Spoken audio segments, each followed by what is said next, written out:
मला एका प्रश्नाचं उत्तर द्या. भारतामध्ये इंजिनियर्स एवढ्या मोठ्या प्रमाणात बेरोजगार का? करा विचार करा. मला माहिती आहे तुमच्या मनामध्ये दोन मुद्दे आले असतील. एक, फार आळशी हो, किती सांगितलं होतं अभ्यास कर, नाही अभ्यास केला म्हणून बेरोजगार आहे. किंवा अरे एवढ्या लोकसंख्येला कुठे प्रश्न आणि कुठे तुम्ही रोजगार देणार आहात? नाही.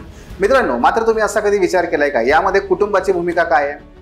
आपल्या अपूर्ण राहिलेल्या अपेक्षांचं ओझं आपल्या मुलावर लादून आपण त्याला इंजिनिअरिंग कॉलेजमध्ये घातलंय का? दुसरा, एकूणच भांडवलदारांचा विचार केला तर यांना कमी पैशामध्ये अतिशय कार्यक्षम इंजिनियर्स पाहिजेत. कसं काय मिळणार? क्रमांक 3, आमच्या इंजिनियर्स म्हटल्यानंतर फक्त मुलांचीच चित्र का आमच्या नजरेसमोर आली? मुली कुठे आहेत?